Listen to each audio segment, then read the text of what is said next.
everyone, and a huge welcome back to the Daily Filter podcast. It is so good to have you joining us today. I'm your host, Mel, and I'm really excited about our conversation. Joe, my friend, how are you doing this fine morning?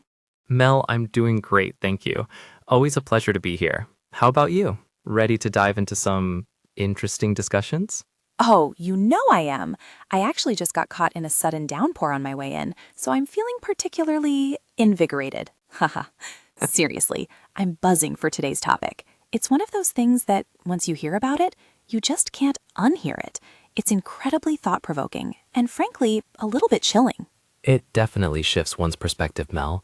It's a topic that challenges conventional wisdom on peace and conflict. Absolutely. Today, we're pulling back the curtain on something called the peace trap.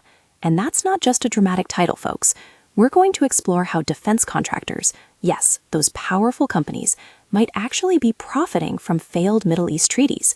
It's a challenging idea, but one we need to understand. Joe, to start us off, what exactly is this peace trap concept? Well, Mel, at its core, the peace trap describes a very concerning dynamic in the Middle East. It's where attempts at peace or treaty negotiations, instead of resolving underlying conflicts, they actually inadvertently create incredibly lucrative opportunities for defense contractors and associated industries. It raises some critical questions about the true incentives driving foreign policy, doesn't it? Inadvertently, you say? Or perhaps not so inadvertently. That's quite a statement. So it's not just about the fighting itself, but the failure of peace that's creating the profit. Exactly. It's tied directly to what President Eisenhower warned us about decades ago, the military-industrial complex, or MIC. That's the intertwined relationship between a nation's military, its defense industry, and political actors. The MIC often fosters a vested interest in increased military spending, perpetuating conflict, because, as the saying goes, peace is not profitable. Peace is not profitable. Wow, that's a stark phrase. And the Middle East, with its history and geopolitical significance, it sounds like the perfect storm for something like this. Precisely. With vast oil and gas reserves, control over critical trade routes, and emerging markets for military technology, the region sees significant economic interests, energy security, arms sales, military tech investments, all deeply intertwined with prolonged conflicts. And here's the kicker. Even normalization agreements, like the Abraham Accords, can be underpinned by things like weapons sales, intelligence and surveillance collaboration, and digital repression, rather than genuine conflict resolution. Whoa, so these peace deals, they're not always about peace in the traditional sense, but more about strategic alliances that involve a lot of military hardware? That implies the failure of peace isn't just a diplomatic tragedy, but almost a calculated business success? You've hit the nail on the head, Mel. From this perspective, permanent conflict acts as an ultimate corporate revenue trigger. That's really something to consider. So this isn't just a niche theory then. You mentioned it's a topic of critical discussion. Why is it trending now? Why are we hearing more about this peace trap? It's gaining traction because there's growing scrutiny on how defense contractors' financial success directly correlates with regional instability and even failed diplomatic efforts. There's what some call a contrarian revelation happening.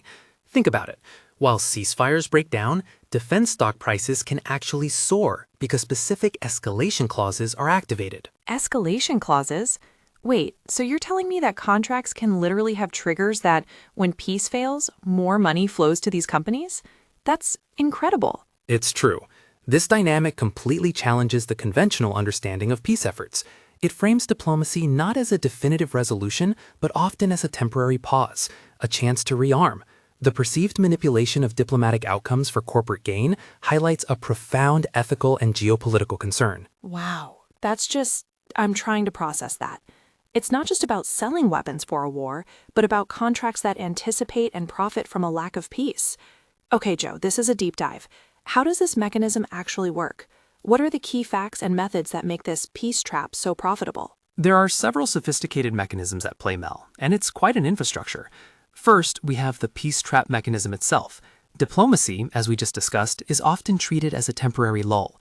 This allows for rearming and market expansion, sometimes even during negotiations. So they're talking peace, but simultaneously gearing up for the next potential conflict. Exactly. And beyond that, modern defense contracts often include these hidden contractual triggers or escalation clauses we mentioned. These automatically increase hardware shipments when specific ceasefire milestones are missed. Imagine that. That's just astounding. It's built into the system. Then you have volatility indexed contracts. These contracts are explicitly tied to the level of instability. This makes peace a direct financial liability for shareholders. If things calm down, the stock might dip. If tensions rise, profits surge. And let's not forget surge pricing. Logistics and ammunition supply chains activate surge pricing the moment a treaty is officially voided, significantly increasing profits. Surge pricing on war? That's just the ultimate capitalism. It's almost obscene. And I'm guessing this extends to more than just hardware, right? What about aid? It does. We're seeing a militarization of aid as well.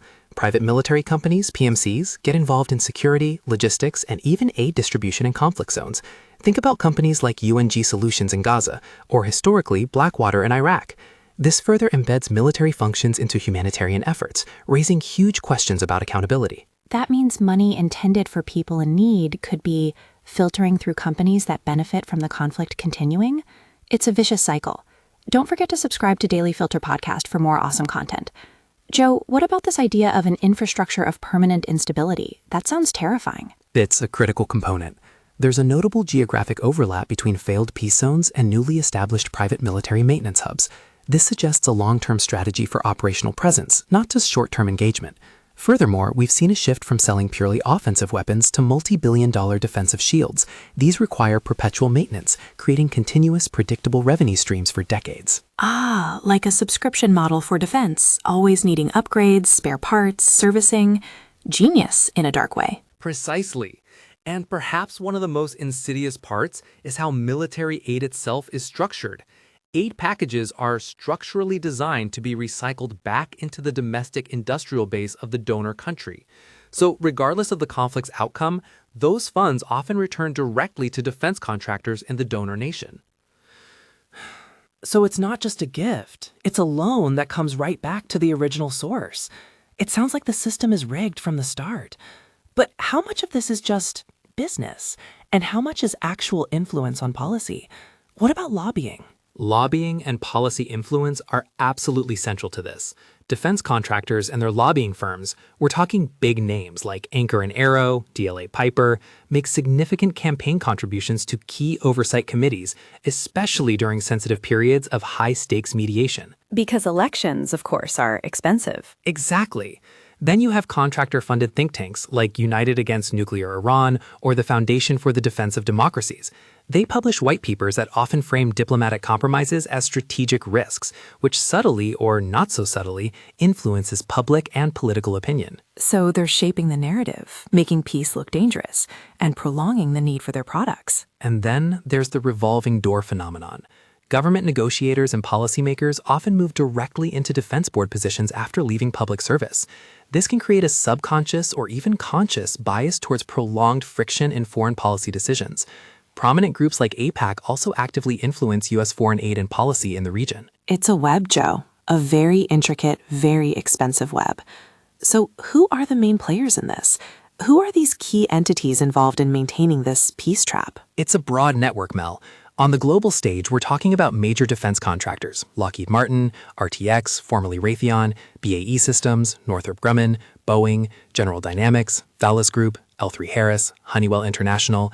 Then, closer to the region, you have significant Middle Eastern and Israeli defense companies, Edge Group from the UAE, Israel Aerospace Industries, Elbit Systems, Saudi Arabian Military Industries, Rafael Advanced Defense Systems, and Turkey's Aselsan and Baykar. And, of course, the governments themselves. Absolutely. The United States, Israel, UAE, Saudi Arabia, Bahrain, Morocco, Sudan, parties to normalization agreements, alongside groups like Hamas, the Palestinian Authority, and even the United Nations all play roles.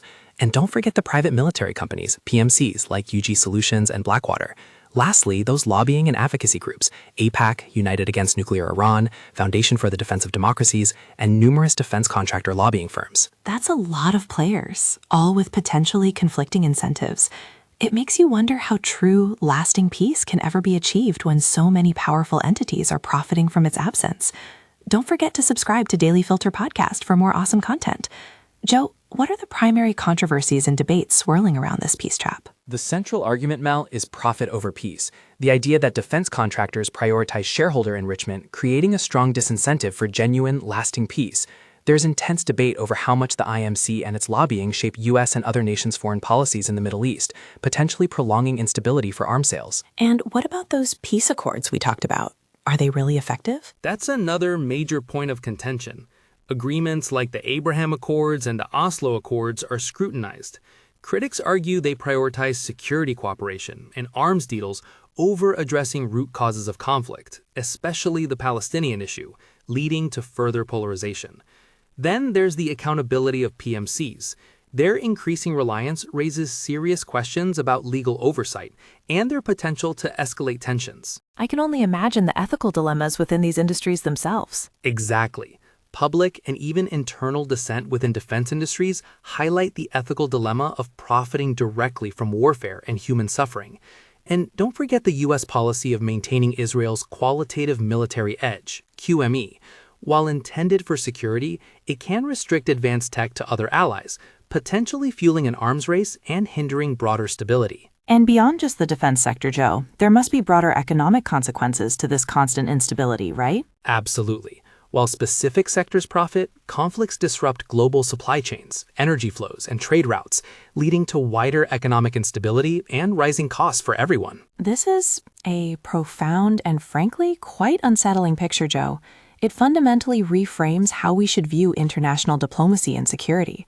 So looking ahead, is there any hope of breaking out of this peace trap? What's the future outlook? There is hope, Mel, but it requires a significant reevaluation. Legislative proposals are already being floated, aiming for 2026, to decouple corporate profits from failed international mediation efforts. The idea is to remove that financial incentive for conflict. Like rewarding them for peace? A peace dividend? Exactly. There's potential for exploring peace dividends that would actually reward contractors for regional stability and conflict resolution, rather than solely for hardware expenditure. Ultimately, the long-term geopolitical cost of allowing corporate bottom lines to dictate global security is projected to be immense if we don't act. Breaking this incentive cycle is urgent for a more stable and peaceful future. Breaking this incentive cycle is urgent. That resonates deeply. Joe, this has been an incredibly enlightening and frankly a bit sobering discussion. Thank you so much for bringing this crucial insight to our listeners today. My pleasure, Mel. Thanks for having me. And thank you, our amazing listeners of the Daily Filter podcast, for tuning in to this important conversation. It's clear that understanding the complex forces at play is the first step towards demanding real change. So as we sign off, I want to leave you with this thought.